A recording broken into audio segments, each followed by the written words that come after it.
கோபியர் கொஞ்சம் ரமணா கோபாலகிருஷ்ணா கோபியர் கொஞ்சம் ரமணா கோபாலகிருஷ்ணா கோபியர் கொஞ்சம் ரமணா கோபாலகிருஷ்ணா கோபியர் கொஞ்சம் ரமணா ரமணா. மகாபாரதத்தின் கண்ணா மாயக்கலையின் மன்னா மகாபாரதத்தின் கண்ணா மாயக்கலையின் மன்னா மாதவா கார்மேகவண்ணா மதுசூதனா மாதவா கார்மேகவண்ணா மதுசூதனா கோபியர் கொஞ்சம் ரமணா. தாயின் கருணையுள்ளம் தந்தையின் அன்பு நெஞ்சம் தாயின் கருணையுள்ளம் தந்தையின் அன்பு நெஞ்சம் தந்தவன் நீயே முகுந்தா ஸ்ரீவைகுந்தா தந்தவன் நீயே முகுந்தா முகுந்தா கோபியர் கொஞ்சம் ரமணா கோபாலகிருஷ்ணா கோபியர் கொஞ்சம் ரமணா கோபாலகிருஷ்ணா கோபியர் கொஞ்சம் ரமணா ரமணா. எல்லோருக்கும் அடியேனுடைய பணிவான நமஸ்காரங்கள். ஸ்ரீ மகாபக்த விஜயம் என்னும் தலைப்பிலே நாம் பல்வேறு வடதேசத்து மகான்களுடைய சரிதங்களை உணர்ந்து அனுபவித்து வருகிறோம். அந்த வகையிலே இன்றைய தினம் ஸ்ரீ பிரம்மச்சாரி, அவருக்கு பேர் கிடையாது, அவர் ஒரு பிரம்மச்சாரி, அவருடைய விருத்தாந்தத்தை அனுபவிக்க இருக்கிறோம். ஒவ்வொரு மகான்களுடைய வாழ்க்கையில் பகவான் ஒவ்வொரு விதமாக லீலைகளை புரிந்திருக்கிறார், அனுகிரகத்தை காட்டியிருக்கிறார். நம்முடைய தமிழ்நாட்டில் கூட சிவபெருமான் பல்வேறு திருவிளையாடல்களை நிகழ்த்தி இருக்கிறார். அதிலே ஒரு சிறப்பான திருவிளையாடலாக சொல்லக்கூடியது என்னன்னு கேட்டால், சிவலிங்கம் சாட்சி சொன்ன கதை. ஒரு சிவலிங்கத்தை வைத்துக்கொண்டு வேறு பெருமாள் கண்ணுக்கு தெரியாது. ஆனால் இந்த சிவலிங்கத்தையும் வன்னி மரத்தையும் சாட்சியாக வைத்துக்கொண்டு, சிவலிங்கம், வன்னி மரம், ஒரு கிணறு, இதை சாட்சியாக வைத்துக்கொண்டு ஒரு காரியம் நடைபெறுகிறது. அப்பொழுது நீதிமன்றத்துக்கு போகும்போது அவர்கள் கேட்கிறார்கள், நீ சொல்கிறதுக்கு என்ன, யார் சாட்சி அப்படின்னு. உடனே எங்களுக்கு இந்த உயிர் இல்லாத கிணறும் பேச முடியாத வன்னி மரமும் ஒரு சிவலிங்கம் இருந்தது, இதுதான் சாட்சியினர். அது எப்படி சாட்சி சொல்ல வரும் என்று எல்லோரும் சிரிக்கிறார்கள். அந்த சிவலிங்கம் சாட்சி சொன்னது. அதுதான் கண்ணதாசன் அழகாக சொல்லுவார் ஒரு பாட்டில், திருவிளையாடல் படத்தில் வரும். சிவலிங்கம் சாட்சி சொன்ன கதையும் பொய்யோ மாமன் திருச்சபை வழக்குரைத்த முறையும் பொய்யோ பிட்டுக்கு மண் சுமந்து பிரம்படி பட்ட உன்னை பேசும் தமிழ் அழைத்தும் வாராதிருப்பதென்ன இசைத்தமிழ் நீ செய்த அரும் சாதனை நீ இரு கையிலே எனக்கேன் பெரும் சோதனை அப்படின்னு டிஆர் மகாலிங்கம் அழகாக பாடுவார். அந்த பாட்டில் ஒரே ஒரு வரி தான், சிவலிங்கம் சாட்சி சொன்ன கதையும் பொய்யோ. ஏபி நாகராஜன் கேட்டான் எப்படின்னு. கண்ணதாசன் அதுக்கு விளக்கினாரான். ஏன்னா அது நிறைய படித்ததுனால கண்ணதாசனுக்கு அது கவிதை ஊற்று வந்ததுன்னா, ஆழ்வார்களையும் நாயன்மார்களையும் பல்வேறு இலக்கியங்களையும் கம்பனையும் வள்ளுவனையும் படித்ததுனால தான் கண்ணதாசன் கவிதை ஊர்ந்தது. கண்ணதாசன்லாம் ஒரு தெய்வ புலவன் தான். சும்மாலாம் வராது கவிதை. நமக்கு அறிவு கம்மி தான், ஒத்துக்கொள்ள வேண்டிய விஷயம். எவ்வளவு பெரிய அறிவாளியாக இருந்தால் கூட நம்முடைய மூளையில் உதிக்கக்கூடியது பகவானை பற்றியோ, ஏன்னா பகவான் அளவிட முடியாத சமுத்திரம், அது உயரத்தை அளக்க முடியாத இமயம் மலை. அது பகவானுடைய லீலைகளை சொல்லணும்னா நம்முடைய ஸ்கேல் ரொம்ப கம்மி. நம்முடைய அளவுனால நம்முடைய அறிவுங்கிற அந்த ஒரு அளவீடை வச்சு நம்ம அளந்தோன்னா அளக்கவே முடியாது. அப்போ நம்ம எங்கன்னா இரவல் வாங்கி தான் ஆகணும். ஏன்னா மகான்கள் அவர்கள் தன்னுடைய ஞானத்தினால உணர்ந்து அவர்கள் பாடியிருக்கிறார்கள், பேசியிருக்கார். அதனால் அவர்கள்ட்ட நம்ம வாங்கித்தான் திரும்ப கொடுக்க முடியுமே தவிர, நாமளாக சொந்தமாக நம்முடைய அனுபவத்தில்னு நம்ம சொல்லணும்னா, பகவானை பற்றி சொல்லணும்னா நீங்கள் ஒரு ஒரு ஒரு ஒரு சில மணித்துளிகள் தான் பேச முடியும். ஒரு 2 செகண்ட் வேணால் பெருமாளை பற்றி என்னுடைய அனுபவம்னு சொல்லலாம். ஆனால் ஞானிகள் மகான்களுடைய வாக்கில் சொல்லணும்னா மணிக்கணக்காக நாள் கணக்கில் சொல்லலாம். அது சொல்லணும்னு ஆரம்பித்தா, பேசணும்னு ஆரம்பித்தா மகான்களுடைய அனுகிரகத்தினால தாராளமாக கிடைக்கும், யாருக்கும் கிடைக்கும்.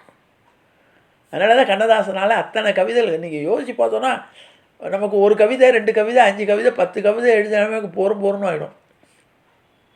ஆயிரக்கணக்கான கவிதைகள் எல்லா சந்தர்ப்பங்களுக்கும் மனிதனுடைய அத்தனை உணர்ச்சிகளுக்கும் பாடல்கள் எழுதியிருக்காருன்னா அதுக்கு 2 காரணம்.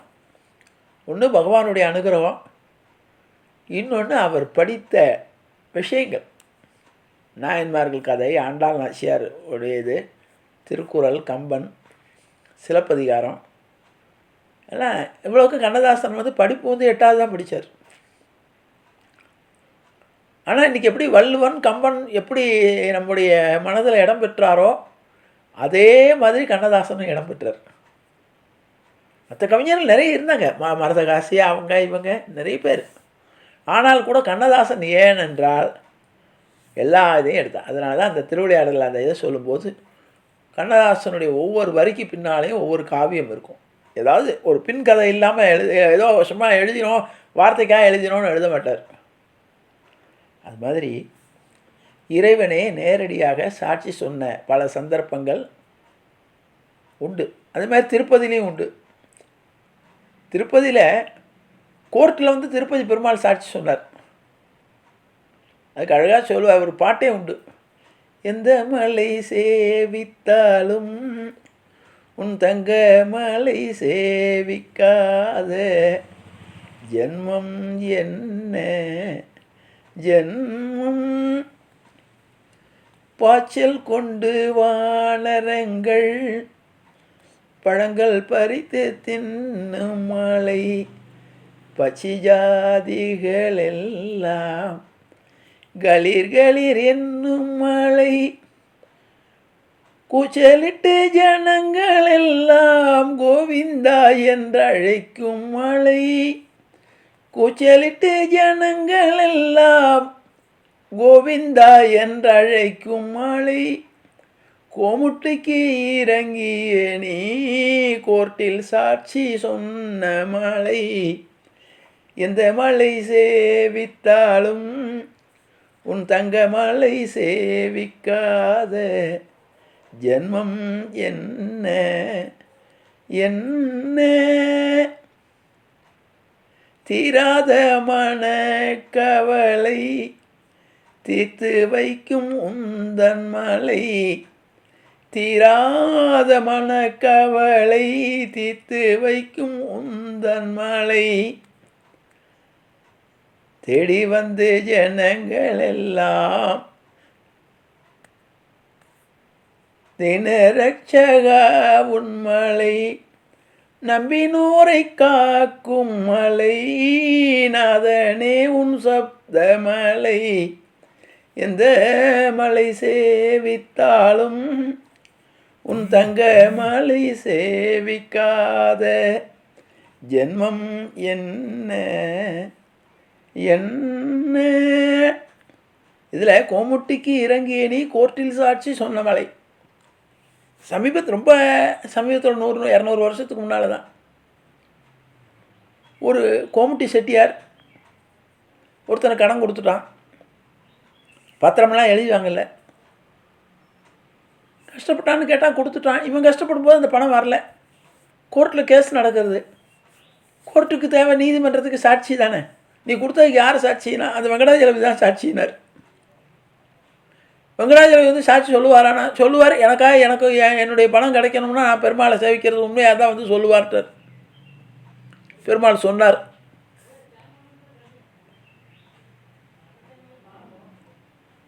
வெள்ளக்காரன் காலம். அதனால தான் அந்த பாட்டு. அப்படி இறைவன் சாட்சியாக சொன்னது, இறைவனை நம்பி முழுமையாக நம்பினால் இறைவன் சாட்சி சொல்ல வருவான் என்பதற்கு பல மகான்களுடைய வாழ்க்கையிலே தமிழ்நாட்டிலையும் இருக்குது, வடநாட்டில் இருக்குது. வடநாட்டில் ஹரிதுவார்னு ஒரு கங்கை கரையில் இருக்கக்கூடிய ஒரு க்ஷேத்திரம். அந்த ஹரித்வாரில் கோஸ்வாமின்னு ஒருத்தர் இருந்தார். கல்யாண கோஸ்வாமின்னு அவருடைய பெயர். அவர் ஒரு பிராமணர், தெய்வ பக்தி உள்ளவர். தினசரி கர்மாக்களை செய்து அந்த கங்கையில், தன்னுடைய கங்கை கரையில் இருக்கக்கூடிய ஹரித்வாரில் இருந்து கொண்டு குழந்தை குட்டிகளோடு வாழ்ந்து கொண்டு ஏதோ நல்ல விஷயங்களை எல்லாருக்கும் போதித்து கொண்டு அவர் பாட்டுக்கு இருந்தார். அவருக்கு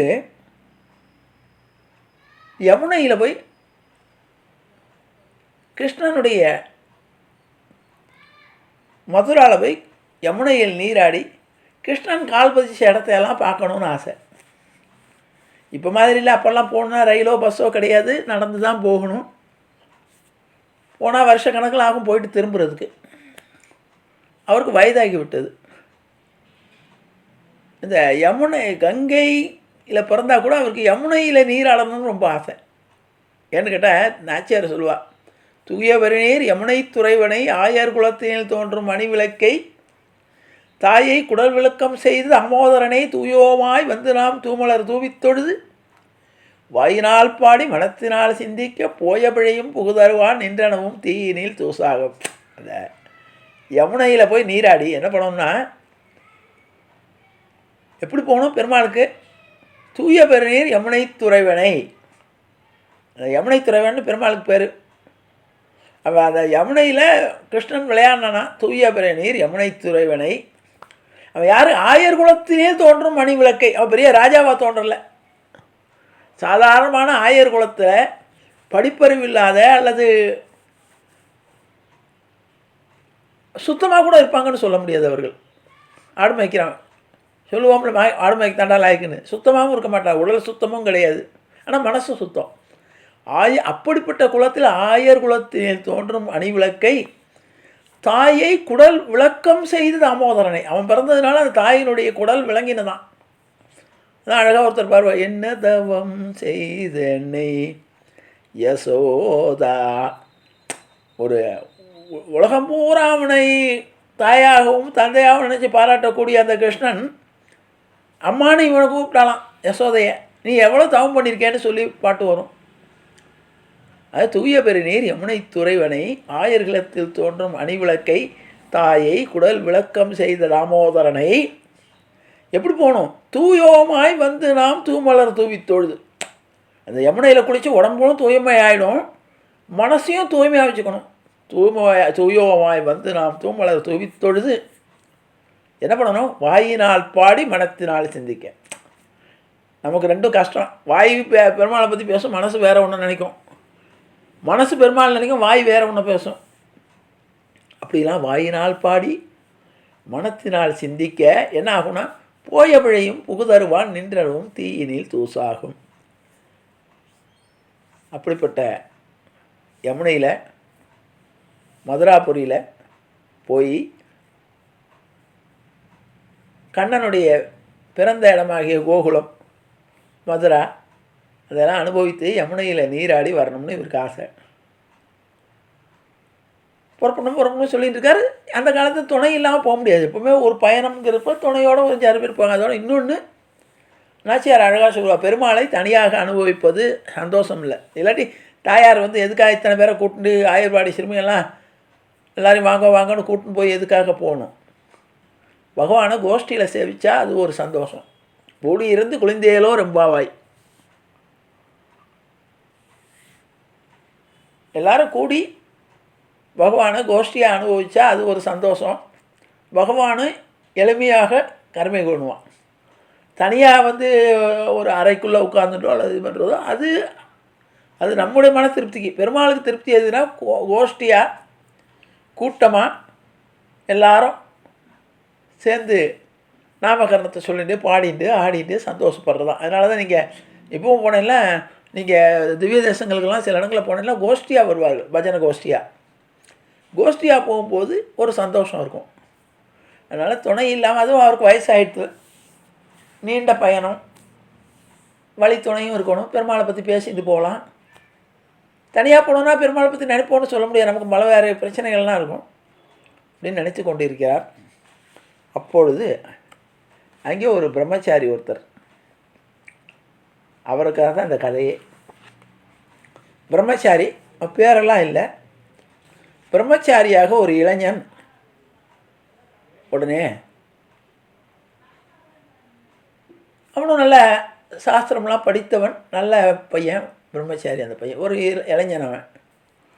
அவனும் பெருமாள் விஷயங்களில் ஈடுபட்டு தினமும் தன்னுடைய நித்திய கர்மானுஷ்டானங்களை பண்ணிகிட்டு இருக்கிறவன். அவன் சொன்னான், சுவாமி நான் வேணா உங்களுக்கு துணைக்கு வரேனே, எனக்கும் மதுராவை பார்க்கணுன்னு ஆசை, நானும் உங்கள் கூட துணைக்கு வரேன். உடனே இவருக்கு ரொம்ப சந்தோஷம். சரி, வழி துணை கிடச்சிருத்தோ, சின்ன பையனும் வாலிபனாகவும் இருக்கார், எதுனாலும் நம்மளை பார்த்துக்குவார், இவருக்கு வயசானவர். சரி வான்ட்டு 2 பேரும் போயிட்டாங்க. போய் மதுராவுக்கு நடந்து பல்வேறு இதெல்லாம் தாண்டி மதுராவுக்கு போயாச்சு. யமுனையில் நீராடி எல்லாம் இருக்கும்போது அவருக்கு திடீர்னு ஒரு நாள் கடுமையான காய்ச்சல் வந்துட்டு. அந்த காலத்தில் சொல்லும்போது கடுமையான விஷக்காய்ச்சல்னு சொல்லுவார்கள், டைஃபாய்டுன்னு வச்சுக்கோங்க. இப்போ அதுக்கெல்லாம் பேர் வச்சாச்சு. கடுமையான காய்ச்சல். வைத்தியத்தை கொண்டு போய் காட்டுறான் அந்த பையன். அவர் பார்த்தா காலத்து பத்தியம் மாதிரி இப்படி பார்த்துக்கணும், அப்படி பார்த்துக்கணும், இந்தந்த உணவை சாப்பிட்ணுன்னு பக்குவமெல்லாம் சொல்லி இவரை ரொம்ப பத்திரமா பார்த்துக்கணும். உடனே இந்த வாலிபன், இந்த பிரம்மச்சாரி, அவரை ரொம்ப கவனமாக பார்த்துட்டு அதுக்கு மாத்திரை மருந்து கொடுத்து சாப்பாடு கொடுத்து எல்லாம் பார்த்து, ஏன்னா அப்போல்லாம் சத்திரத்தில் தான் தங்கணும். உடம்பு சௌரியம் இல்லைன்னா எல்லாருக்கும் ஒட்டின்னுடும், தனியாக ஒதுக்கி விட்டுருவார்கள். ஒரு இடத்துல ஏதோ ஒரு மூலையில் உட்காந்துக்கணும். ஏன்னா அது ஒட்டு அதாவது அடுத்தவர்களுக்கு ஒட்டி விடுவோன்னு சொல்லிட்டு தனியாக ஒதுக்கிடுவாங்க. அவனுக்கு ஒரு அறை கொடுத்து ஒரு கூடத்திலே ஒரு மூலையில் இவர் கூடவே இருந்து எல்லா பணிவிடையும் பண்ணுறான். ஒரு மாதம் ஆகிறது. இரவு பகலாக கண் விழித்து மாத்திரை மருந்தெல்லாம் கொடுத்து, மாத்திரை மருந்துன்னா அந்த காலத்து மருந்துகள் கொடுத்து 6 மாதங்கள் பார்த்துக்கிறான். அந்த பிரம்மச்சாரி கொஞ்சம் கூட முகம் கோணாமல் அவருக்கு சிசுருஷைகள் செய்து எல்லோரும் வந்திருந்தவங்கெல்லாம் ரொம்ப ஆச்சரியப்படுறாங்க. இது யார், உங்கள் பையனா, உங்கள் சொந்த? இல்லைங்க, எங்கள் ஊருக்கு பையன் தான், ஒரு கோயிலுக்கு வந்தோம். எல்லோரும் பாராட்டுறாங்க அந்த பிரம்மச்சாரியை. ஒரு 6 மாதம் கழித்து நோய் குணமாகி அந்த வைத்தியரை சொல்கிறார், இனிமேல் ஒன்றும் பயம் இல்லை, முன் போலவே நடக்கலாம், போகலாம், எல்லாம் பண்ணலாம். இப்போ கல்யாண கோஸ்வாமியுடைய மனசில் ரொம்ப சந்தோஷம். உடனே அவர் சொல்கிறார், அப்பா, நான் யாத்திரை வந்த இடத்துல நீ எனக்கு ஒற்றார் உறவினர் கிடையாது, எதுவும் வழித்துணையாக வந்தவன் தான். ஒரு சொந்தக்கார மாதிரி, என்னுடைய புள்ள மாதிரி என்னை பார்த்து கொண்டு இவ்வளோ பணிவிடை செய்யிருக்கே, இந்த இடத்துல எனக்கு ஏதாவது ஒன்று ஆயிருந்தால் யார் என்னை கவனிப்பாங்க? இப்படி பணிவிடை பண்ணி மாத்திரை மருந்தெல்லாம் கொடுத்து எனக்கு நீ எல்லாம் நீ பண்ணினியே, உனக்கு நான் என்ன தான் கைமாறு செய்ய போகிறேன்? வள்ளுவன் சொன்னான், காலத்தால் செய்த உதவி சிறிதனும் ஞாலத்தின் மானப்பெரிது. வள்ளுவர் நின்று சொல்கிறார், காலத்தால் செய்த உதவி சிறிது எனினும் ஞாலத்தின் மானப்பெரிது. ஒரு ஒரு சரியான சமயத்தில் ஒருத்தர் உதவி பண்ணார்னா அது உதவி சின்னதாக இருக்கும், ஆனால் அதுக்கு உலகத்தையே கொடுத்தா கூட ஈடாகாது. அதை சொல்லிவிட்டு, ஏன்னா அந்த உதவியுடைய பலன் யாருக்கு தெரியும்னா அதை உணர்ந்தவனுக்கு தான் தெரியும். தினைத்துணையாய் நன்றி செய்யணும், பனைத்துணையாய் கொள்வர் பயன் தெரிவார். ஒரு தினைங்கிறது சின்ன தானியம். ஒரு சின்ன தானியத்தளவுக்கு உதவி பண்ணினா கூட அந்த உதவியுடைய தன்மையை உணர்ந்தவர்கள் அதை பனையளவு பெருசாக நினைப்பாங்களாம். பனை மரங்கிறது தலை நிமிர்ந்து பார்க்க முடியாது, அவ்வளோ உயரமாக இருக்குமா. இவன் செய்த உதவி எப்படி இருக்கும்? சிறு திணையளவுக்கு, சிறு தானியத்தளவுக்கு புட்டு செஞ்சிருப்பார். ஆனால் நன்றி உணர்வு மிக்கவர்கள் அதை எப்படி எடுத்துக்கொள்வார்கள் என்றால் பனையளவு உயரமாக எடுத்துக்குவாங்களாம். அதாவது உதவிக்கு தன்மையும் சொல்லிவிட்டு உதவி அடைபவன் எப்படிப்பட்டவனாக இருக்கணும்னு சொன்னார். அதையும் சொல்லிட்டு இன்னொன்று சொல்கிறார். அதே உதவிக்கு உதவி வரைத்தன்று உதவி உதவி செய்யப்பட்டார் சால்பின் வரைத்துங்கிறார். இந்த மூணு பாருங்க நல்லா. உதவி வரைத்தன்று உதவி, ஒருத்தன் 50 ரூபா தேவைப்படுறது, 50 ரூபா கொடுக்குறான். அதனோட மதிப்பு 50 கிடையாது. அதை நன்றி இல்லாத 50 ரூபா கொடுத்தா அதை 5 ரூபா அளவுக்கு மதிப்பான். ஆமாம், அவருக்கு நிறைய ரூபா இருக்குது, என்ன கொடுத்தாரு, 50 ரூபா கொடுத்தாரு, இது என்ன பெருசா அப்படின்னுடுவான். சாதாரணமானவர்கள் ஐயோ 50 ரூபா கொடுத்தாப்பா எனக்கு சரியான சமயத்தில்னு சொல்லுவான் சாதாரணமானவன். உயர்ந்தவர்கள் என்ன சொன்னால் 50 ரூபாய் 5000 ரூபாய்க்கு மேலே மதிப்பார்களாம். உதவி வதைத்தென்று உதவி உதவி செய்யப்பட்டார் சால்பின் வரைத்துங்கிற. யாருக்கு நம்ம உதவி பண்ணுறோமோ அதை ஏற்றுக்கொள்பவனுடைய தன்மையை பொறுத்து அந்த உதவிக்கு வேல்யூ கூடும் குறையும், இல்லாட்டி அதே வேல்யூவாக இருக்கும். ஒரு சிலர் அந்த உதவியை துச்சமாக நினைப்பார்கள். வாங்கிக்குவான், நல்லா சாப்பிட்டுக்குவான், உபயோகப்படுத்திக்குவான். சொல்லி அவனையே குறை சொல்லுவான். என்ன சொல்லுவான், இவர்கிட்ட நிறைய இருக்குது, கொடுத்தா என்ன, இவ்வளோ தானே கொடுத்தாரு, இன்னும் கொஞ்சம் கொடுத்துருக்கலாமேம்பான். இன்னொருத்தன் சாதாரணமான ஆள் சரியான சமயத்தில் எனக்கு சரியான உதவி பண்ண அறியாமா. உயர்ந்தவன் என்ன சொல்லுவான்னா, அவன் சின்ன உதவி செஞ்சால் கூட அந்த உதவி பல மடங்காக அவன் நினச்சிக்குவான். இதை எப்படி நம்ம திரும்ப அவனுக்கு செய்யணும்னு காத்துக்கிட்டு இருப்பான். இதுதான் உதவி வரைத்தன்று உதவி உதவி செய்யப்பட்டார் சால்பின் வரைத்து நான் வள்ளுவன்.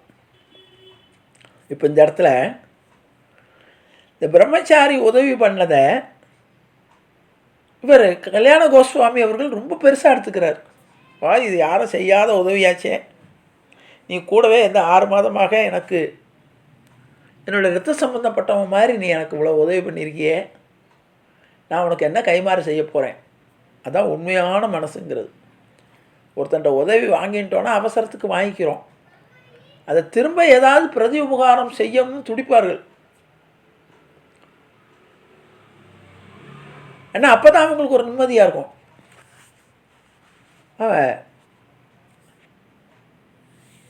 உடனே அதுக்கு அந்த பிரம்மச்சாரி சொன்னான், சுவாமி நான் இன்னும் சாதாரணமாக தான் செஞ்சேன், ஒரு மனிதனுக்கு மனிதன் செய்கிறது தான். நீங்கள் நம்ம கூட வந்திருக்கோம், 2 பேரும் வந்தோம், நன்றாக பெருமாளை திவ்யமாக சேவித்தோம், வந்த இடத்துல உங்களுக்கு ஆகிடுது, நான் ஒன்றும் பெருசாக செய்யலை, விட்டுணுங்கோ அப்படிங்கிறது. இல்லைப்பா, என்னுடைய நன்றியை நான் ஏதாவது காட்டி ஆகணும், ஆகவே நான் சொல்கிறேன்னு தப்பாக நினைக்காது, நீ நல்ல பையனாக இருக்க, நித்திய கர்ம அனுஷ்டானங்களை செய்யக்கூடிய நல்ல உத்தமமான பிராமண பையனாக இருக்க, ஆகவே என்னுடைய பொண்ணை நான் உனக்கு கொடுக்கலான்னு நினைக்கிறேன். என்னால் வேறு ஒன்று கொடுக்குறதுக்கு பெரிய பணமோ காசோ கிடையாது. இதில் ஒரு சுயநலமும் இருக்குது. என் பொண்ணை ஒரு நல்ல பையனுக்கு கொடுத்தோங்கிற திருப்தியும் இருக்கும். எனக்கு கடைசி காலத்தில் எனக்கு வயசானவனா, எனக்கு ஒரு நல்ல பந்தம் கிடைச்சதா இருக்கும், உன்ன மாதிரி ஆளோட எனக்கு சம்பந்தம் கிடைச்சா நல்லாயிருக்கும், அதனால் நான் உனக்கு என்னுடைய பொண்ணை கொடுக்கலான்னு நினைக்கிறேன்னார். இந்த பிரம்மச்சாரி சொன்னார், சுவாமி என்னை இந்த இல்லற பந்தத்தில் மாட்டாதீங்க, நான் உங்களோட வந்ததே பெருமாளை சேவிக்கணும், யமுனை ஆற்றில் நீராடணும், மதுரையில் அந்த கிருஷ்ணனுடைய கால் பதித்த இடங்களெல்லாம் பார்க்கணுங்கிறக்காக தான் வந்தேன், எனக்கு இல்லறத்தில் ஈடுபாடு கிடையாது, அதனால் நான் அந்த இல்லற பந்தங்களில் மாட்டிக்க விரும்பலை, எனக்கு அதில் ஈடுபாடு கிடையாது அப்படின்னு சொல்லி மறுக்கிறார். அதோடு நான் செஞ்ச உதவிக்கு எனக்கு பிரதி உபகாரமாக எனக்கு அது வேண்டியதும் இல்லை, சாதாரண மனுஷனுக்கு மனுஷன் செய்கிறது தான் செஞ்சேன்னு இவர் பெருந்தன்மையாக மறுக்கிறார். அப்பொழுது கல்யாண கோஸ்வாமியோ விடுறதா இல்லை. அப்பனே, இறைவனை நாடி செல்வதாக சொல்கிறாய், நீ இப்போ பகவானுடைய இதில் இருக்கணும்னு சொல்கிறேன். ஆனால் பகவானே கிரகஸ்த பிரம்மச்சரியத்துக்கு அடுத்ததாக கிரகஸ்த நிலைக்கு போகணும். திருமணம் செய்து கொண்டு கிரகஸ்தனாக இருந்து பெருமாளை சேவிக்கிறதா பெருமாளை விரும்புகிறார். இல்லாட்டி எல்லாரும் பிரம்மச்சாரியாகவே இருந்தானா என்ன இருக்கும் அப்படின்னு சொல்லி பல்வேறு உதாரணங்களை சொல்லி நீ என்னுடைய மகளை திருமணம் செய்து கொள்ள வேண்டும் என்று சொல்கிறார். அப்போ இப்போ மறுபடியும் கேட்குறான், சுவாமி நான் ஒரு நல்ல நிலைமையில் கூட இல்லை, நல்ல வேலையிலையோ நல்ல இதுலேயோ ஒரு மனைவியை வைத்து காப்பாற்றக்கூடிய நிலைமை எனக்கு கிடையாது. நானே ஏதோ ஒரு இது பார்த்துக்கொண்டு ஏதோ என்னுடைய ஜீவனத்தை நடத்தி கொண்டிருக்கிறேன். நீங்கள் என்னை வற்புறுத்துறீங்க, உங்களுக்காக நான் சரின்னு சம்மதித்தா கூட திருமணங்கிறது ஒருத்தர் 2 பேர் முடிவு பண்ணுறதில்ல. உங்களுடைய மனைவி, உங்களுடைய பொண்ணு, உங்களுடைய குடும்பத்தார் எல்லாரும் சம்மதிக்கணும். நீங்கள் நான் பழகினதுனால நான் உங்களுக்கு உதவி பண்ணதுனால நீங்கள் சரின்னு சொல்லிட்டீங்க. ஆனால் நான் எப்படி நான் சரி நீங்கள் சொல்லிட்டீங்களே என்று நானும் நினைத்து கொண்டு ஆசையை வளர்த்து கொண்டேன் என்றால் ஊருக்கு போனதுப்போ உங்களுடைய குடும்பத்தார் எப்படி ஒத்துக்கொள்வார்கள்னு தெரியாது. அப்படிப்பட்ட ஒரு நிலைமை இருந்ததுன்னா உங்களுக்கும் சங்கடமாக இருக்கும், எனக்கும் சங்கடமாக இருக்கும், அதனால் விட்டுருங்க அப்படின்னார். இவர் கேட்குறதா இல்லை. ஏன்னா எல்லா ஆம்பளைகளுக்கும் உள்ளது தானே, என்னுடைய மனைவி என்னுடைய குழந்தையெல்லாம் என் பேச்சை தட்டமாட்டார்கள், அவங்க அப்படிப்பட்டவங்க இல்லை என்று சொல்லி வடமதுரையில் தங்கி இருக்கக்கூடிய இறைவனுடைய சன்னதிக்கு கூட்டு போகிறார். அங்கே உடைய சன்னதியில் வைத்து பெருமாளை சாட்சியாக வைத்து சத்தியம் பண்ணுறார் அந்த கல்யாண கோஸ்வாமி. இந்த பெருமாள் தான்ப்பா சாட்சி, நான் என்னுடைய பெண்ணை உனக்கு ஊருக்கு போன உடனே முறைப்படி விவாகம் செய்து கொடுக்கிறேன். பெருமாள் தான் சாட்சி. பெருமாள் நல்லபடியாக நடத்தி கொடுப்பார். அதான் எல்லாமே பெருமாள் மேலே நம்பிக்கை உள்ளவா நம்ம செய்கிறேன்னு சொல்ல மாட்டான், பெருமாளை முன்னிட்டு தான் செய்வார். அதனால் இவர் சொல்லி இறைவனுடைய முன்னிலையிலேயே கையில் அங்கே யமுனை தீர்த்தத்தை எடுத்து தாரை பார்த்து சொல்கிறார். அதாவது நிச்சயதார்த்தம்னே வச்சுங்களேன். பெருமாளுடைய சன்னதியில் வச்சு இவருடைய கையில் தண்ணீரை ஊற்றி நான் சத்தியம் பண்ணித்தரேன், என்னுடைய குழந்தையை உனக்கு கொடுத்துருவேன் ஊருக்கு போன உடனே அப்படின்னு சொல்லிடுறார். உடனே எல்லாம் முடிஞ்சது. திவ்ய யாத்திரை முடிஞ்சதுக்கப்புறம் பிரம்மச்சாரியை உடன் அழைத்து கொண்டு வீட்டிற்கு வந்தார் கல்யாண சுவாமி. வீட்டிற்குள் நுழைந்த உடனே தான் இந்த பக்தியில் உள்ளவர்களுக்கு ஒரு பெரிய சிரமம் இல்லைன்னா, இவர்கள் பக்திக்கு இடைஞ்சல நேரம் கிரகஸ்த சில நேரங்களில் நல்ல மனைவி அமைந்தால் சந்தோஷமாக பகவானை சேவிக்கலாம், சில நேரங்களில் அதுவே இடைஞ்சலாக இருக்கும். நம்முடைய சம்சார பந்தம்ங்கிறது ராமானுஜர் தன்னுடைய சம்சாரத்தை உதறிட்டு அதனால தான் சன்னியாசத்துக்கு போனார். அது மாதிரி பல பேர், சுவாமி ராகவேந்திரர் அப்படி தான்.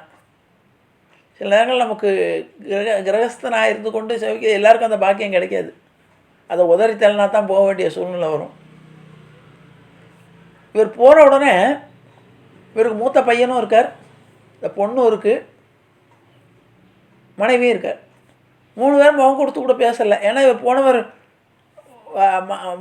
கிட்டத்தட்ட 1 வருஷம் ஆயிடுத்துன்னு வச்சுக்கோங்க. 6 மாதம் உடம்பு சௌகரியம் இல்லாமல் போயிட்டார், போக வர எல்லாம் சேர்த்து வருஷ கணக்கில் ஆயிடுத்து. எல்லாம் வந்த வர வாங்கன்னு கூட கூப்பிடல, எல்லாம் மூஞ்சியை திருப்பின்னு இருக்கா. இவருக்கு ஒரே ஆச்சரியம், என்னம்மா நான் அவ்வளோ திவ்ய தேசத்துக்கெலாம் போய் நல்லா பண்ணிட்டு வந்திருக்கேன், இப்போ எப்போவுமே என்ன வழக்கம்னு கேட்டால் இப்போ தெரிஞ்சுக்கிறதுக்காக சொல்கிறேன். நாம் திவ்ய தேசங்களுக்கு போகணும், அந்த காலத்து வழக்கம். நம்ம திவ்ய தேச யாத்திரை போகணும். நம்ம போக முடியாவிட்டாலும் போகிறவர்களுக்கு அந்த காலத்தில் என்ன பண்ணுவாங்கன்னா, திருப்பதி போகிறேன்னு சொன்னால் கூட இந்தாங்க உங்கள் வழிச்செலவுக்கு இப்போ எல்லோரும் உண்டியலில் போடுங்கன்னு சொன்னாங்க. உண்டியலில் போடவே கொடுக்கக்கூடாது. போகிறவர்களுக்கு வழிச்செலவுக்கு கொடுக்கணும், வச்சுக்கோங்கணும். அதுதான் பெருமாள் சந்தோஷப்படுவார். அவர் உண்டியலில் போய் போடணுங்கிற அவசியமே இல்லை. பக்தனுக்கு செய்கிறோட பாகவதர்கள் செய்வது தான் விசேஷம். அந்த காலத்தில் திருப்பதிக்கு போகிறோன்னு சொன்னாங்கன்னா யாருமே உண்டியலுக்கு வச்சுக்கோன்னு யாரும் கொடுக்க மாட்டாங்க. இந்தாங்க வழி செலவுக்கு வச்சுக்கோன்னு கொடுப்பாங்க. அதே மாதிரி போயிட்டு வந்ததுக்கப்புறம் அவர்கள் பிரசாதம் கொடுக்குறாங்களா என்னன்னு இப்போ வந்த உடனே நாங்கள் திருப்பதி போயிட்டு வந்தால் எனக்கு லட்டு கொடுங்கன்னு கேட்குறேன். அது கேட்கவே கூடாது. ஒருத்தர் போயிட்டு வந்தால் அவர்கள் பெருமாளுடைய அனுகிரகத்தோடு தான் போகிறாங்க. திருப்பதிக்கெல்லாம் போகிறதுங்கிறது பெரிய விஷயம். அது எல்லாருக்கும் கிடைக்காது. காசு வச்சுருக்கிறனால கூட திருப்பதிக்கு போக முடியாது, பெருமாளுடைய தரிசனம் கிடைக்காது. அந்த பாக்கியம் கிடைச்சதுக்கு அவங்க புண்ணியம் பண்ணியிருக்கணும். திருப்பதியை பொறுத்தவரை நான் சொல்கிறேன், எல்லா கோயிலுக்கும் பொது தான். திவ்ய தேசங்களுக்கு யாத்திரைகள் போகிறதுக்கு புண்ணியம் பண்ணியிருக்கணும். அதில் குறிப்பாக திருப்பதிக்கு போக ரொம்ப புண்ணியம் பண்ணியிருக்கணும். அப்போ தான் திருப்பதி பெருமாளுடைய அனுகிரகம் கிடைக்கும். அவர் நினச்சா தான் நம்ம போய் அவரை சேவிக்க முடியும். நீங்கள் நினச்சா சேவிக்க முடியாது. அப்போ போயிட்டு வந்த உடனே திவ்ய தேசங்களுக்கோ அல்லது யாத்திரைகள் போயிட்டு வந்த உடனே அவர்கள்ட்ட ஆசீர்வாதம் வாங்கிக்கணும், விழுந்து சேவிக்கணும். நான் தான் போக முடியல, நீங்களாவது போயிட்டு வந்தீங்க, அந்த பெருமாளை கண்குளிர அனுபவிச்சுட்டு வந்திருக்கீங்க, நீங்கள் ஆசீர்வாதம் பண்ணுங்கன்னு அவர்களை நமஸ்கரித்து அவர்களுடைய ஆசீர்வாதம் வாங்கி கொண்டால் பெருமாளை சேவித்த புண்ணியம் கிடைக்கும். அந்த காலத்து சாஸ்திரம். இப்போல்லாம் சொன்னால் யாரும் நம்ப மாட்டாங்க. அதனால் ஆனால் ஊரில் உள்ளவங்கெல்லாம் விழுந்து கும்பிடுவாங்க. எல்லாருமே இந்த ஊரில் யாத்திரை போயிட்டு வந்திருக்காங்கன்னா அந்த காலத்தில் வந்து தேடி வந்து நமஸ்கரித்து பிரசாதம் இருந்ததுன்னா கொடுப்பாங்க, இல்லாட்டி ஏதாவது ஒரு ஆசீர்வாதம் வாங்கிக்கொள்வார்கள். இப்போ இதெல்லாம் எல்லாருமே மனைவி மகன் மகள் எல்லாம் மூஞ்சியை தூக்கிட்டு இருக்கு. இவருக்கு ஒரே ஆச்சரியம், என்ன இவ்வளோ தூரம் போய் ஒரு வருஷ கணக்கில் போய் அங்கே எத்தனையோ சிரமங்களுக்கு நடுவில் தான் அந்த காலத்தில் போகணும், போயிட்டு வந்திருக்கோம், ஒன்றுமே பேசலையேன்னு சொல்லி. அப்போ என்னம்மா இப்படி எல்லோரும் மூஞ்சியை தூக்கி வைத்து கொண்டு இருக்கிறே, என்ன விஷயம்? முக்கண்ண நீ பாட்டு எங்களெல்லாம் அப்படியே விட்டுட்டு பெருமாள்கிட்ட போயிட்டீங்க, இங்கே எங்களுக்கு சாப்பாடு மற்ற பிரச்சனையெல்லாம் இருக்குல்ல, வாழ்க்கை குடும்பம் தானே, எங்களை விட்டுட்டு இங்கே எனக்கு என்னன்னு போயிட்டீங்க அப்படி என்று கோபத்தில் அவர்களை சொல்லுகிறார்கள். அவர்களை சமாதானப்படுத்தி, இந்த இப்படி வந்திருக்காரு, இந்த பிரம்மச்சாரி பையன் என்னோட வந்திருக்கான், அவனுக்கு சாப்பாடு போடும். வந்ததே கோபம். ஏன் ஓய், நீரே ஒரு தண்டைச்சோறு, வயசான காலத்தில் ஒரு இடத்துல முடங்கி கிடக்காம பெருமாளை சேவிக்கிறேன்னு இங்கேருந்து மதுராவுக்கு போகிறேன்னு போயிட்டு அங்கே போய் உடம்பு சோறெல்லாம் படுத்துட்டேங்கிறியா, அங்கே ஏதாவது ஆனதுன்னா யார்? ஏன்னா மனைவிங்கிறவா அதுதானே கவலைப்படுவான். உங்களுக்கு கொடுக்குறதே தண்டம், இதில் ஒருத்தனை கூட்டின்னு வந்து இவனுக்கு வேறு சாப்பாடு போடுன்னு சொல்கிறீங்களே, யார் என்னன்னு தெரியாது அப்படின்னு சொல்லி கடுமையாக பேசுகிறார்கள் எல்லாரும். அப்போ இவருடைய மனசு இவர் படபடக்க ஆரம்பிச்சுடுத்து. அது என்ன இன்னொரு இவருக்கு என்ன வருத்தம்னு கேட்டால், நம்மளை நிந்திச்சா கூட பரவாயில்ல, தாலி கட்டின தோஷம், ஆனால் ஒரு நல்ல பையன், நல்ல உதவி செய்யக்கூடிய பையன், நல்ல லட்சணமான பையன், நல்ல பையனாக இருக்கான்னு கூட்டின்னு வந்தால் அவனை வரவேற்கிறதுக்கே இவ்வளவு கடுமையாக பேசுகிறாங்களே, இவனை நம்ம மாப்பிள்ளைன்னு சொன்னால் என்ன சொல்லுவாங்களோன்னு நினைத்து கொண்டு, ஆனாலும் எல்லாத்தையும் சொல்கிறார். அம்மா நீ நினைக்கிற மாதிரி இல்லை, இப்படி எனக்கு ரொம்ப நல்ல பையன், எனக்கு உதவியெல்லாம் பண்ணார், இப்படி நான் பொழைச்சதே மறுபிழப்பு, அதனால் இவனுக்கு நம்ம பொண்ணை கொடுக்கலான்னு இருக்கேன் அப்படின்னு. உடனே அவருடைய பையனும் மனைவியும், நல்லா இருக்குது நீங்கள் பண்ணுறது, எங்கே யாத்திரை போனாராம், கூட துணைக்கு வந்தானா, அந்த பையன் யார் என்னன்னு தெரியாது, பொண்ணை காப்பாற்றுவானா என்னன்னு கூட தெரியாது, பெருமாள் சந்தையில் வச்சு சத்தியம் பண்ணாராம் அப்படின்னு சொல்லி ஏளனமாக பேசி, அதில் என்னுடைய சம்மதம் கூட இல்லாமல் ஒன்றுமே இல்லாமல் நீங்கள் எங்கள் தாரை பார்த்து கொடுத்தீங்களாம், அதெல்லாம் இங்கே நடக்காது, அவனை முதல்ல அவன் வீட்டுக்கு அனுப்பிட்டு மற்ற வேலையை பாருங்கன்னார். கல்யாண சுவாமிக்கு மனசு பொறுக்கல்ல, நான் வாக்களிச்சிட்டேன், அதுவும் பெருமாள் சன்னதியில், அதெல்லாம் தப்பக்கூடாது, கொடுத்த வாக்கை நிறைவேற்றணும், பெண்ணை கொடுக்கேன் என்று சொல்லி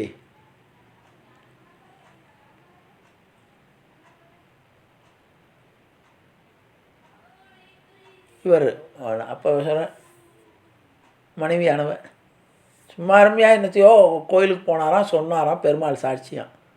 யாராவது வேறு நல்ல பையனாக பார்த்து கொடுப்போம், இவனை அனுப்புங்க அப்படின்னா. உடனே இந்த பையன் சொன்னான், சுவாமி நான் தான் அதுக்கு தான் சொன்னேன், நீங்கள் பாட்டு பெருமாள் முன்னால் வச்சு வேறு வாக்குறுதி கொடுத்தீங்க, எனக்கு கல்யாணம் பண்ணிக்கணுங்கிற இது இல்லை, நீங்கள் விடுங்க அப்படின்னு.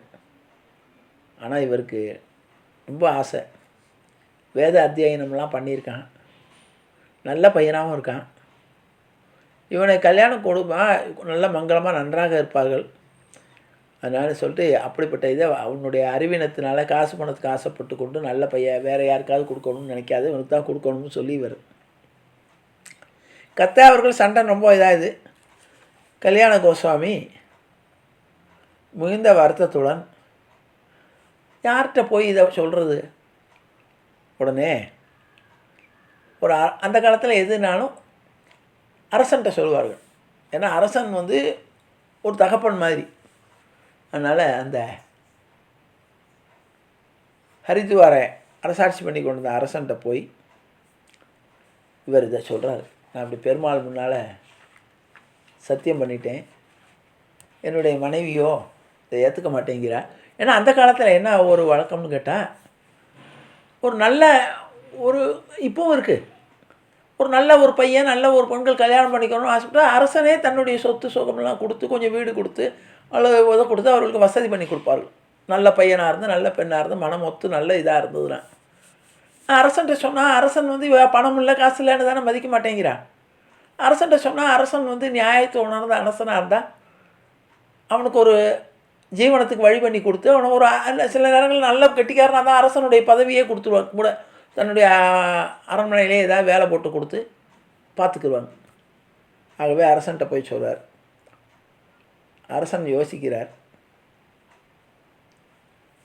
நல்ல அரசன், நீங்கள் சொல்கிறதா சரிதான் சுவாமி, ஆனால் நான் எல்லா விஷயத்திலையும் என்னால் கட்டளையிட முடியும், ஆனால் ஒரு பொண்ணை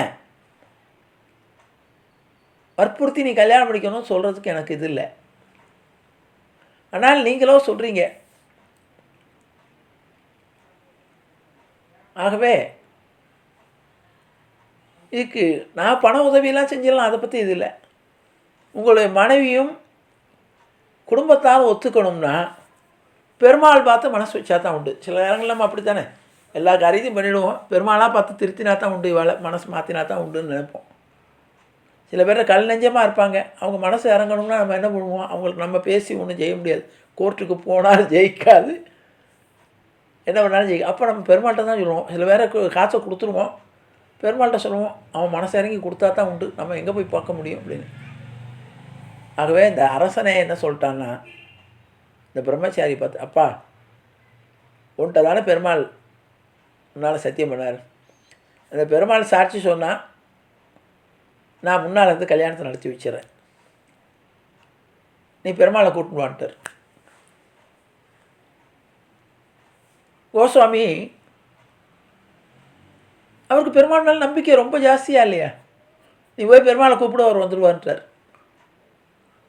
இந்த பிரம்மச்சாரி மறுபடியும் மதுரைக்கு போனான், மதுராக்கு போய்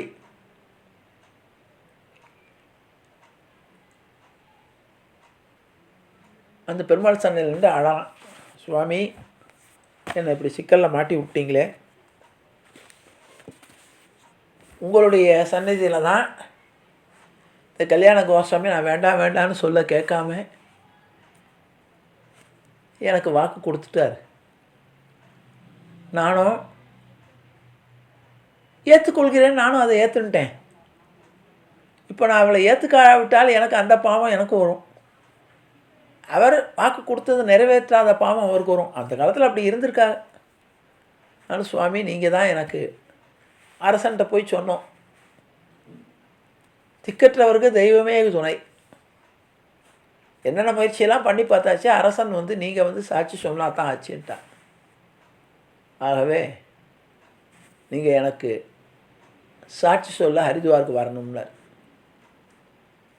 உடனே பெருமாள், சரிப்பா நீ சொல்கிறதெல்லாம் நியாயம்தான், ஏன் முன்னால் தான் அவர் உனக்கு தார வார்த்தார், எனக்கு அது சாட்சி. அதனால தான் இன்றைக்கி நம்ம கல்யாணங்களில் பெருமாளை சாட்சியாக வைத்துக்கொண்டு சொல்கிறோம். எல்லாமே எல்லா முக்கோடி தேவர்களை சாட்சியாக வைத்து கொண்டு தான் திருமணம் பண்ணுறோம். திருமணம்ங்கிறது இப்போ நினைக்கிறது நம்ம கேலியாக வெள்ளைக்காரனுக்கும் நமக்கும் உள்ள வித்தியாசம் எதுவுமே நம்ம தெரிஞ்சுக்கணும். வெள்ளைக்காரன் சொல்கிறது marriage is a legal contract, சட்டப்படியான ஒரு ஒப்பந்தம். இன்றைக்கி அதான் நீங்கள் கோர்ட்டுக்கு போனீங்கன்னா marriage is a legal contract, சட்டப்படியான ஒரு ஒப்பந்தம். அது சட்டப்படி எப்போ வேணாலும் ரத்து பண்ணலாம். அதான் வெள்ளைக்காரனுடையது. அதான் டைவர்ஸ் எல்லாம் பெருகி போச்சு. இப்போ நம்மளும் மேரேஜை ரிஜிஸ்டர் பண்ணணுங்கிறோமா இல்லையா? அந்த காலத்தில் ரிஜிஸ்ட்ரேஷன்லாம் கிடையாது, மனசு தான் ரிஜிஸ்ட்ரேஷன். அதனால தான் விவாகரத்தெல்லாம் அந்த காலத்தில் குறைஞ்சி இருந்தது. கையெழுத்து போட்டு சட்டப்படி பண்ணால் அதை நான் போனேன், என் கையெழுத்து இல்லைன்னு சொல்லலாம், என்ன வேணாலும் மாறலாம். ஆனால் பகவானுடைய சன்னிதானத்தில் பகவானை சொல்லி வேத மந்திரங்கள் முழங்க பெரியோர்களை சாட்சியாக வைத்து கொண்டு செய்வது தான் கல்யாணம். கல்யாணம் என்பது இரு குடும்பத்தினுடைய உறவு, இரண்டு மனங்கள் இணைவது, இரண்டு உடல் இணைவது கிடையாது. நம்மளாம் என்ன நினைக்கணும்னா இரண்டு உடல் இணைகிறதுக்கு தான் கல்யாணம், இது கிடையவே கிடையாது. இரண்டு மனங்கள் இரண்டு குடும்பங்கள் இணைவதற்கு தான் பேர் திருமணம். திருமணம் ஆயிடுச்சுன்னா ஒரு பந்தம் ஏற்படுது. பந்தம்னா என்ன? கட்டு. அதான் அழகாக கண்ணை தான் சொல்லுவான், சொந்தம் ஒரு கை விலங்கு நீ போட்டது, பந்தம் ஒரு கால் விலங்கு நான் போட்டது. அதான் கால் கட்டுன்னு சொல்கிறாங்க. உனக்கு கால் கட்டு போடணும். பந்தம் என்பது நாமளாக ஏற்படுத்தி கொள்வது. சொந்தம்ங்கிறது அதுவாக வர்றது. அம்மா அப்பா சொந்தம், தாய் மாமா அத்தை எல்லாம் சொந்தம். மனைவி வகையில் வரக்கூடிய அத்தனும் பந்தம். ஏன்னா அது நாமளாக ஏற்படுத்திக்கிறது. ஆமளாக ஏற்படுத்தக்கூடிய உறவு நிலையாக இருக்கணும்னா அதுதான் பகவானை சாட்சியாக வைத்து கொண்டு வேத மந்திரங்களை சொல்லி நாம் சத்தியம் பண்ணுறோம். அதான் அஷ்டபதியின் பேர். 8 அடி எடுத்து வைத்து இவளை நான் என்னுடைய மனைவியாக ஏற்றுக்கொள்கிறேன், அக்னி சாட்சியாக ஏற்றுக்கிறோம். இப்போ பகவானை அரூபமாக இருக்கக்கூடிய பகவானை மந்திரங்கள் மூலமாக சாட்சியாக சொல்லி நடக்கிறது தான் திருமணம். அதான் அந்த மந்திரம் மாங்கல்யம் தந்துனானே நாம் அவஜீவன ஹேதுனான்னு சொன்னேன். என்னோடய உயிரையே உன்னிடம் ஒப்படைக்கிறேன்னு சொல்லி ஆண்மகன் தாலியை கட்டுறான். மாங்கல்யம் தந்துனானேனாம் அவஜீவன ஹேதுனா, என்னுடைய உடம்புல உயிர் இருக்குது, என்னுடைய உயிரையே உன்னிடம் ஒப்படைக்கிறேன். அது எதனால் ஒப்படைக்கிறேன்? அதுக்கு ரிஜிஸ்ட்ரேஷன் என்னன்னு கேட்டால் அதுதான் திருமங்கல்யம். ஒரு பொண்ணு திருமங்கல்யத்தோடு போகிறான்னா என்ன அர்த்தம்? அவள் புருஷன் உயிரோடு இருக்கான்னு அர்த்தம். அதான் அடையாளம். அதான் மாங்கல்யம் தந்துனானேனா மவஜீவன ஹேதுனா, என்னுடைய உயிரை இன்று உன்னிடம் ஒப்படைக்கிறேன். அது போயிடுத்துனா உயிர் இல்லைன்னு அர்த்தம். இப்போ சர்வசாதாரணமாக கழட்டி எறிகிறோம், அது ஒரு கயராக நினைக்கிறோம். அதுக்காகத்தான் இத்தனை ஒரு திருமங்கல் எதாரணத்துக்காகத்தான் இத்தனை சம்பிரதாயங்கள், இத்தனை மந்திரங்கள், இத்தனை பேரை கூட்டை பெரியவர்களை வைத்து கொண்டு அவர்கள் முன்னிலையில் எல்லாரும் அரைச்சதை போட்டு வாழ்த்து சொல்லி ஒரு திருமணம் நடக்கும். அது பந்தத்தை ஏற்படுத்தக்கூடியது. இப்போ பெருமாளை அரூபமாக இருக்கிற பெருமாளை சாட்சி சொன்ன கல்யாணமே அப்படின்னா பெருமாளை சாட்சி சொன்னால் எப்படி இருக்கும்? அதனால் நீங்கள் கூட வரணும்னு சொல்லி கேட்டினார். இப்போ பெருமாளுக்கு வேறு வழி இல்லை, சரிப்பா நீ சொல்கிற நான் வரேன். ஆனால் நான் இப்படியே உடம்போட உனக்கு நான் சாட்சி சொல்ல முடியாது. என்ன பெருமாள் பல விஷயங்களில் கண்ணுக்கு தெரிவதில்லை நமக்கு. அவர் அசரீரியாக பெருமாள் சில உத்தரவுகளை சொல்லுவார். சில நேரங்களில் நம்முடைய ஆத்மார்த்தமாக நம்ம மனசுக்குள்ளேயே இருந்து ஒதுக்கி வைப்பார். சில காரியங்கள் நம்ம செஞ்சுருவோம், பெரிய காரியத்தை நம்ம செஞ்சு முடிப்போம். அப்போ தெரியாது, நம்ம செஞ்சு முடித்ததுக்கப்புறம் பார்ப்போம் நம்மளாக இந்த காரியத்தை செஞ்சோன்னு நமக்கே ஆச்சரியமாக இருக்கும். அப்போ என்ன, அவன் தான் உள்ளே இருந்து நம்மளை ஆட்டு வச்சுருக்கான், அதனால தான் செஞ்சோம், இல்லாட்டி நம்மளால் செய்ய முடியாது. தனிப்பட்ட முறையில் நாராயணனால் ஒரு துரும்ப கூட அசைச்சிருக்க முடியாது. ஆனால் அவன் என்னோட உள்ளே இருக்கும்போது நான் பல காரியங்கள் செஞ்சுருப்பேன். நான் செஞ்சேன்னு நினச்சிருப்பேன். திரும்பி பார்த்தா என் பின்னால் ஒருத்தன் இருந்து என்னை ஆட்டி வச்சுருப்பான். அப்போ அவர் சொன்னார், நான் அரூபமாக தான் வருவேன், நீ போ, நான் உன் பின்னால் வரேன். ஆனால் நீ என் மேலே நம்பிக்கையாக போகணும். எப்பவுமே பெருமாளை முழுசாக நம்ப மாட்டோம் நம்ம. எப்போவுமே நான் உட்பட எல்லாருமே பெருமாள்கிட்ட ஒப்படைச்சு நம்ம நிம்மதியாக இருந்தால் சந்தோஷமாக இருக்கலாம். அதுக்கு தான் பேர் சரணாகதின்னு பேர். அவன்கிட்ட முழுசாக ஒப்படைச்சாச்சுன்னா நம்ம கவலையே விட வேண்டாம், சந்தோஷமாக இருக்கலாம். பெருமாள் யாருங்கிற கம்பன் அழகாக சொல்லுவான், உலகம் யாவையும் தாமுளவாக்களும் நிலை பெறுத்தலும் நீக்களும் நீங்களா அழகிலா விளையாட்டுடையாரவன் தலைவர் என்னவர்க்கே சரண் நாங்களே. யார் தலைவர்னா அவன் தான் தலைவர். உலகம் யாவையும் தாம் உளவாக்களும், எல்லாத்துலேயும் பகவான் இருக்கான். நிலை பெறுத்தலும், என்றைக்கும் அவன் இருப்பான், நம்மளாம் நிலை கிடையாது. எனக்கு தெரிஞ்ச ராமன் 50 வருஷமாக இருக்கான், 500 வருஷமாக இருக்கான், 5000 வருஷமாக இருக்கான், ஒரு யுகம் தாண்டி இருக்கான்.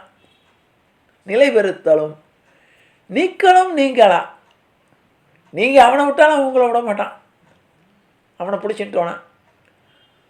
ஆனால் அவனுடைய விளையாட்டு என்னென்னா அழகிலா விளையாட்டு. அவனுடைய விளையாட்டுக்கு அளவே கிடையாது. என்ன பண்ண போகிறான், என்ன பண்ணுவான், எப்படி பண்ணுவான், எப்போ முடிப்பான், எப்போ ஆரம்பிப்பான்னு தெரியவே தெரியும். அழகிலா விளையாட்டுடை யார் அவர், அவர் தலைவர் அன்னவர்க்கே சரண் நாங்களே. அப்படிப்பட்ட பெருமாளுக்கு சரணடைகிறேன் அப்படின்னு கம்பன் ஆரம்பித்தான். ஏன்னா ராமாயணம் எழுதும்போது 10,000 பாசனங்கள் அவனுக்கு சரளமாக வந்ததுன்னா பெருமாள் சரணாகதி பண்ணதுனால வந்தது. இல்லாட்டி மனிதனுடைய பிரயத்தனத்தினால எழுத முடியாது, பேச முடியாது. அப்போ அவர் சொன்னார், நான் உனக்கு சாட்சி சொல்ல வருவேன், நம்புறியா? ஆமாம் சுவாமி, நீங்கள் தான் வரணும், நீ நம்பிக்கையோடு நடந்து போ, நான் அவன் பின்னால் வரேன். பெருமாள் பல நேரங்களில் நமக்கு பின்னாலே வந்திருக்கார். நீ போ, நான் பின்னால் வருவேன். ஆனால் எப்பொழுது உனக்கு அவநம்பிக்கையோடு நீ திரும்பி பார்த்தேன்னா நான் அங்கேயே நின்றுடுவேன், அப்புறம் அவன் கூட வரமாட்டேன். சரி சுவாமி அப்படின்னு நடந்துட்டான். நடந்து கொண்டே இருக்கிறான். ஆனால் நமக்கு தான் எப்போவுமே எதுலேயுமே நமக்கு முழுசாக நம்பிக்கை வராது. யாரையுமே முழுசாக நம்ப மாட்டோம். போகும்போதே எப்படி காதல் யோசிக்க பார்க்கலாம், பெருமாள் வராரான்னு சவுண்டு கேட்குறதா பின்னால்.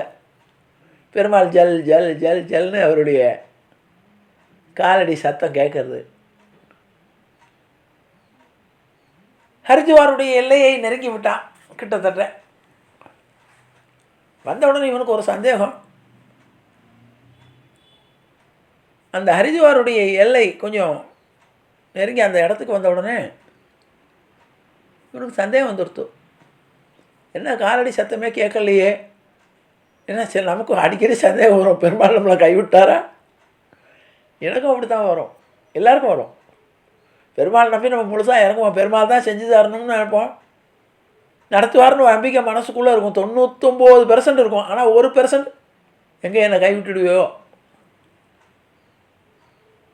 என்னை போட்டு பார்த்துருவாரா, நம்மளை சங்கடத்தில் மாட்டி விட்டுருவாரா அப்படின்னு ஒரு சந்தேகம் இருந்துகிட்டே இருக்கும். எனக்கு அடிக்கடி உண்டு அது. அப்படி இல்லாட்டி நம்ம மனுஷனே இல்லை. வரும். அப்புறம் அவன் நிரூபிப்பான், மண்டையில் அடித்த மாதிரி. நமக்கு அதுக்கு ஒரு காரணம் இருக்கும். ஒரு தடங்கலோ அல்லது ஒரு இதோ ஒரு தாமதமோ ஏற்பட்டதுன்னா அதுக்கு ஒரு காரணம் இருக்கும். அது அப்புறம் தான் நமக்கு தெரியும், நமக்கு தெரியாது. இப்போ நமக்கு நினைப்போம் இப்போவே இந்த காரியம் நடக்கணும்னு, நடக்காது, பின்னால் நடக்கும். அப்போ பகவான் நம்ம திட்டி கூட தீர்ப்போம், இப்படி என்ன பழி எடுத்துட்டியப்பா, உன்னை நம்பித்தானே இந்த காரியத்தில் இறங்கினேன், இப்படி நடத்தாமல் இத்தனை நாள் லேட் பண்ணிட்டேன்னு. அது பின்னால் தாமதமாக நடக்கும்போது அப்போ தான் அதனுடைய அருமை தெரியும். இது நடந்தது நமக்கு இதுக்காகத்தான் பண்ணியிருக்காருன்னு. அது அவருடைய திருவுள்ளம் நமக்கு தெரியாது, சொல்ல மாட்டார். நமக்கு நல்லது தான் செய்வார் அவர். அதுக்கு தான் சரணாகதி பூர்ணமாக ஏற்பட்டதுன்னா நமக்கு இந்த சந்தேகமே வராது. நமக்கு பூர்ண சரணாகதி யாரும் பண்ணுறதில்லை. 99% பெருமாள்கிட்ட ஒப்படைச்சிட்டு 1% நம்ம கையில் இருக்கும், நம்ம ஆசைகள். இப்போ இவன் திரும்பி பார்த்தான், பெருமாள் சிலையாக நின்றுட்டார். இந்த இடத்த விட்டு நான் வரமாட்டேன்ட்டார். நான் உன்கிட்ட சொன்னேன்ல, அரசனுடைய அவைக்கு வரைக்கும் நீ கூட்டின்னு போ, நான் வரேன்னே இல்லை, அதுக்குள்ளே உனக்கு என்ன சந்தேகம், இனிமேல் நான் நடக்க மாட்டேன் நின்றுட்டார். ஐயோ சுவாமி, நான் எல்லாத்தையும் சொல்லிட்டு வந்துட்டேனே, நீங்களும் வந்துட்டு இப்படி என்னுடைய அஜ்ஞானத்தினால இப்படி நடந்துட்டேன், யாரை வேணாலும் இங்கே வர சொல்லிட்டார். நான் இனிமேல் வரமாட்டேன் நின்றுட்டார். நேராக கதறி எடுத்து கொண்டு போனான். கோஸ்வாமிகிட்ட போனான். சுவாமி இப்படி ஆயிடுத்து. அவருக்கு ஒன்றும் ஆச்சரியம் இல்லை. ஆகா, பெருமாள் வந்துடுவாரே, நம்ம தான் கூப்பிட்டு அவர் தானே அனுப்பியிருக்கார். ஐயோ இப்படி பண்ணிட்டீங்களா, வாங்க நேரம் அரசன்ட்ட போய் சொல்லுவோன்னு அரசன்ட்ட போய் சொன்னார். சுவாமி பெருமாள் வந்தார், என் பின்னால் வந்தார் சாட்சி சொல்கிறதுக்காக. வந்தவர் இந்த நான் ஊரினுடைய எல்லையில் வந்த உடனே அங்கே நின்றுட்டார். வேணா அரசனை வந்து கேட்டுக்க சொல்லுன்ட்டார். நேர அரசன் பரிவாரங்களை அழைத்து கொண்டு, ஆனால் அரசனுக்கு அரசனாலே ராஜராஜன்னு பேர், பெருமாளுக்கு பேர் தேவாதிதேவன், தேவராஜன்னு பேர். எல்லார்களுக்கும் அதிபதி அவன் தானே. உயர்வர உயர் நலம் உடையவன் எவனவன், மயர் மர மதிநலம் அருளினன் எவனவன், அயர்வரும் அமரர்கள் அதிபதி எவனவன். நம்ம சின்ன ராஜா, அவன் பெரிய ராஜா. உலகத்தையே 7 பூணங்களை கட்டி காக்கக்கூடிய பெருமாளுக்கு, சின்ன ராஜாக்கே அவ்வளோ மரியாதை இருக்கும்போது ஒரு 7 பூணங்களை ஆண்டு அனுபவிக்கக்கூடிய பெருமாளுக்கு மரியாதை கொடுக்கணுமா இல்லையா? இவன் பூர்ண கும்பத்தை எடுத்துக்கொண்டு நம்பிக்கையை பாருங்கள். அதை தான் சொல்கிறேன். பெருமாள் வந்தார், இங்கே வந்தார்னு சொன்ன உடனே நம்பிடும். அதான பெருமாளுக்கு வேண்டியது நம்பிக்கை தான். நம்பிக்கையோடு அந்த அரசன் எல்லாரையும் அழைத்து கொண்டு அங்கே போனார். அங்கே பெருமாள் சிலையாக காட்சி கொடுத்தார். உடனே அரசன் ஏற்றுக்கொண்டு அங்கே கோயிலை கட்டி அந்த பிரம்மச்சாரிக்கும் கோஸ்வாமியினுடைய மகளுக்கும் திருமணத்தை தானே முன்னிட்டு நடத்தி அவர்களுக்கு சேண்டிய வசதியெல்லாம் பண்ணி கொடுத்து கோஸ்வாமியினுடைய வாக்கை காப்பாற்றினார் என்பதை கூறி நிறைவு செய்கிறேன். அதனால் பெருமாள் சாட்சி சொன்னதுக்கு இன்னும் பல நிகழ்வுகள் இருக்குது, ஆதாரங்களும் இருக்குது என்பதை கூறி, நம்பினார் கெடுவதில்லை, இது 4 மறை தீர்ப்புன்னு சொன்னது மாதிரி பெருமாளுடைய அனுகிரகம் அந்த பிரம்மச்சாரிக்கு கிடைத்தது போல் நமக்கு அனைவருக்கும், கேட்பவர்களுக்கும் அனைவருக்கும் பெருமாள் மேலே பூரண சரணாகதி அடைந்து அந்த புத்தியையும் அவன் தான் கொடுக்கணும். நின்னர்களால் அவன் தாள் வணங்கின்னு சொன்னான். பெருமாளை சேவிக்கணும்னா கூட அவனுடைய அனுகிரகம் இருக்கணும். எல்லாருக்கும் அந்த சேவிக்கக்கூடிய எண்ணம் வராது. அதனால் நம்ம வேண்டக்கூடியதெல்லாம் இது தான் வேணும். உன்னை சரணடையக்கூடிய புத்தியை எனக்கு கொடு, உன்னை பூரணமாக சரணாகதி அடையக்கூடிய புத்தியையும் பக்தியையும் எனக்கு கொடு என்று எண்ணக்கூடிய ஒரு நல்ல எண்ணத்தை பகவான் நமக்கு கொடுக்க வேண்டும் என்பதை கூறி நிறைவு செய்கிறேன். ஜானகி காந்த ஸ்மரணே ஜெய ஜெய ராமராம். சத்குரு மகாராஜுக்கு ஜெய, ஆஞ்சநேய மூர்த்திக்கு ஜெய. அறியாத பிள்ளைகளோம் அன்பினால் உந்தன்னை சிறுவேரழைத்தனம் சீர் எறலாத இறைவா நீதாராய் பறையேலுரம்பாவாய் எற்றைக்கும் ஏழேல் பிறவிக்கும் உந்தன்னோடு உற்றோமேயாவும் உனக்கே நாம் ஆட்செய்வோம். மற்ற நம் காமங்கள் மாற்றையிலோரம்பாவாய் செங்கன் திருமுகத்து செல்வத் திருமாலால் எங்கும் திருவருள் பெற்று இன்புருவரம்பாவாய். ஹரே ராம ஹரே ராம ராம ராம ஹரே ஹரே, ஹரே கிருஷ்ண கிருஷ்ண கிருஷ்ண ஹரே ஹரே. கோவிந்த நாம சங்கீர்த்தனம் கோவிந்தா ஹரி கோவிந்தா.